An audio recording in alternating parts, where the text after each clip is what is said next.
За өдөрт надад ирж байгаа өрөвдөл гомдлуудыг харахаар эрүүл мэндийн эмчилгээний зардал хүссэн асар хүнд нөхцөл байдал байгаа. За манай олон залуучууд олон иргэд энэ дээр бол бухимдж байгаа. Үнэ би ч гэсэн хүний хань хүүхдүүдийн эцэг үнэхээр энэ ховтоо хотоогоор бид нар бүгдээрээ л амьсгалж байгаа. Зарим шийдвэрүүд нь өвдөлт мэдрүүлсэн ч шийдвэр байж болно. Миний бие Монгол Улсын их хурлын гишүүн Сүхбаатарын Эрдэнэ болд байна. Тангар өргөснөөс хойш энэхүү 6 дахь саран туулж байна.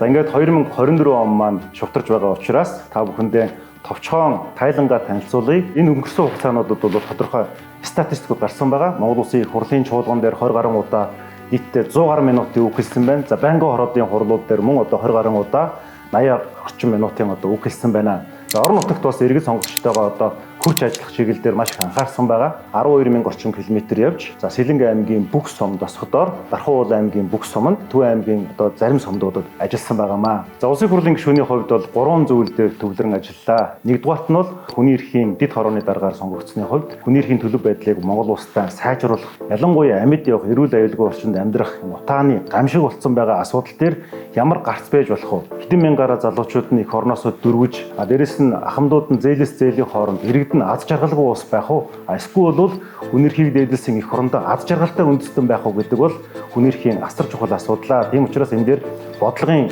шинжиллийн маш том шилжилтийн зүйлүүд дээр бол холбогдох баримт судалгаануудыг бүрдүүлж байна. Яг одоо утааны сонсгол хийх гээд зохион байгуулагдаад ажлын хэсэгт нь ороод явж байгаамаа. За манай олон залуучууд, олон иргэд энэ дээр бол бухимдж байгаа. Үнэ би ч гэсэн хүний хань хүүхдүүдийн эцэг үнэхээр энэ ховтоо хотоогоор бид нар бүгдээрээ л амьсгалж байгаа. Тийм учраас хүний эрхийн дэд хорооны зүгээс ч гэсэн энэ сонсгол дээр бол үнэхээр маш том ач холбогдол өгч ажиллаж байгаа. Дээрэс нь шийдэмгий тийм бодлогын шийдвэрүүдийг гаргах хэрэгтэй. Зарим шийдвэрүүд нь өвдөлт мэдрүүлсэн ч шийдвэр байж болно. За хоёрдугаар ажил нь болох юм бол Монгол улсын үндэсний аюулгүй байдлын үзэл баримтлалыг шинжлэх тухай асуудал байгаамаа. Бид асуудал гарангуут гол шалтгаанд нөхцөлтэй биш гарч байгаа тэр хам шинж тэмдэгтийн тэмцээд байдаг. Өнөөдөр Монгол улсын нийт хүн амын зонхлох хувь нь Улаанбаатар болон түүнийг тойрсон энэ бүсэд амьдарч байгаа. Өөрөөр хэлбэл энэ бол үндэсний аюулгүй байдлын түвшинд хүрчихсэн утааны аюул, өвчлөж байгаа байдал, за өдөрт надад ирж байгаа өрөвдөл гомдлуудыг харахаар эрүүл мэндийн эмчилгээний зардал хүссэн асар хүнд нөхцөл байдал байгаа. Энэ дээр бол бид гал унтраах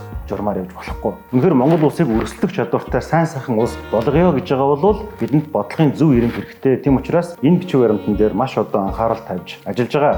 За 3 дугаар асуудал бол төсвтэй холбоотой асуудал. Яг Монгол хүний эрх ашигт нийцсэн төсвийг ирэмбийн дагуу зөв зохиож түүнийг зарцуулах ёстой. Энэ иргэдэд нээлттэй ил тод байх ёстой. Дарга нарын тансаглал биш, иргэдийн эрхийг хангахад энэ төсөв чиглэх ёстой гэсэн байр суурьуудыг 24 оны 8 сарын 24-өөс эхлээд удаа дараа илэрхийлж явсан. За миний хувьд сар болгоны 3-ны өдөр хос бичгээр цахим тайлангаа өөрийн Сүхбаатарын Эрдэнэ болд хэмээх энэ пэйж дээр тавьсаар ирсэн байгаа. Энэ дээр бол үйл явдалд оролцсон байдал бүх зүйл тодорхой байгаа. Ингээд ямар ч гэсэн 2024 он маань бол их хурлын гишүүний хувьд цоошин сорилтууд, цоошин бэрхшээлүүд, цоошин үүрэг хариуцлага байсан.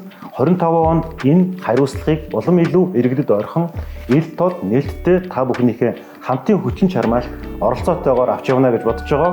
Монгол улсын 408 зөвхөст байгаа хүн бүхэнд шинэ оны мэнд хүргье. Та бүхэн маань шинэ оноо халуун дулаан сайхан угтаарай. Монгол хүний аз жаргал гэдэг бол маш энгийн зүйлээс эхэлдэг. Эрхээ хамгаалуулах, эх орондоо аз жаргалтай байх тэр тэмүүлэл ирмэцлээс эхэлдэг. 2025 онд та бүхний юу сансан 9 цагаан хүсэл сэтгэлчлэн бүтэж, элэг бүтэн байх болтугай, эрүүл энх байх болтугай. Энэ хүслийг бодит ажил болохын тулд миний бие хичээл ажиллах болно гэдгийг илэрхийлье. Та бүхэндээ баярлалаа. Шинэ оны мэнд хүргье.